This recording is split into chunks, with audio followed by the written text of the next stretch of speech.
Hey everyone, and welcome back to the channel, or welcome to the channel if you are a brand new subscriber or brand new viewer. My name is Kyle, and today I will be reviewing the film Pieces of a Woman, which is directed by Kornel Mundruczo. I believe that's how you pronounce his name. The film stars Vanessa Kirby as a young woman named Martha who decides to have a natural home birth, and unfortunately, she loses the child as a result of that home birth. And the rest of the film is basically one long odyssey of her dealing with grief and how that not only destroys her but destroys the people around her. This is one of those movies that was very popular at TIFF, and it just got released on Netflix earlier this month. I did see it the day it came out, and I apologize to everybody that it's taken me so long to get this review and the following reviews I have after this out to you. However, I actually didn't know what the plot of the movie was going into it, so I was I would say very surprised. Now let's get this out of the way. This is by no means an uplifting movie. This is a very, very depressing film. The theme of grief, particularly losing a loved one, is something that all of us can relate to in some way, shape, or form. We've all had either a pet or a parent, grandparent, aunt, sibling pass away, and that's just the nature of life.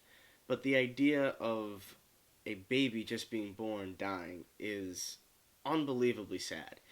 And the movie does not shy away from that. In fact, the first act of this movie, and really the first half hour of the film, is constructed to look like it's one take, like we're following the actual birth process happen. In terms of the performances, I think Vanessa Kirby is great in the movie, and I think what makes the character of Martha, and to an extent all the characters in the movie, interesting is the fact that they're all very flawed. The idea of having a natural home birth instead of going to a hospital is definitely not the safest way to have a child. Not that I really know much about childbirth. But it's of course her body and her choice, her decision. And it's just so unfortunate how all of that happiness and that wonderment just led to tragedy so instantly. And the rest of the movie, as I said, is really just her dealing with that grief, with her relationships and with her family. Shia Labeouf is also in this movie, and while he does not have the best track record for me personally, I do think as an actor he does bring a lot to the characters he plays, and in this movie I thought he did a good job. I think the chemistry he had with Vanessa Kirby was very good. Again, what I really liked about his character is that he has a lot of flaws, and they end up getting exploited as the film keeps going. And then there's Ellen Burstyn that plays Vanessa Kirby's mother in the movie. I personally think she was my favorite person in the movie, and she had my favorite scene in the film. I won't tell you what happens, but there is a monologue that occurs, and it, like, I was speechless. Her character is very bitter towards Shia LaBeouf's character, and understandably so. And again, that does create conflict for all three of the characters. We keep coming back to this bridge that's getting constructed, and we see the dates on top of that bridge. So we're getting to see the process of something being built as a relationship and a familiar relationship is getting destroyed.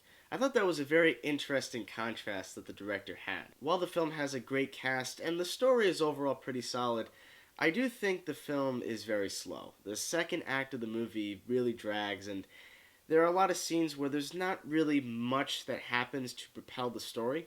Once we get into the third act, and as I said, there's a monologue involved towards that point in the film, I do think the film picks up some momentum, but until that point, it's a bit slow for me. And I do think the direction could have been better after the first act. Because the first act of this movie, really the first 30 minutes, I actually wanted to rewind the movie to see if it really was done in one take. There's obvious moments where there's cuts after someone steps in front of the camera, but the way it was constructed was excellent.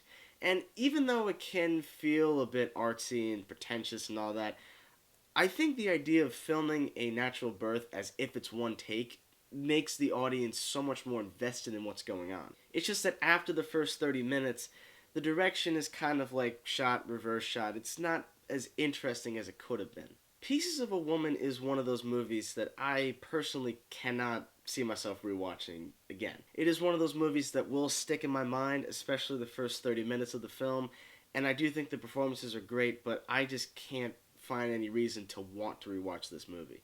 Now, that doesn't necessarily mean it's a bad thing. There are other movies I've seen that I don't want to see again and they will stick in my memory. But I do think a lack of rewatchability can definitely hurt a movie if you want to try and find more hidden messages. But I think the messages are very obvious and on the table. I do think the film overall is solid, and I would give it a recommendation. In the end, I'm going to give Pieces of a Woman a B+. So guys, if you watch Pieces of a Woman, what did you think about it? I'd like to hear the comments, so please send them in the comment section below. Don't forget to give this video a like, please subscribe for more, and until then, stay tuned.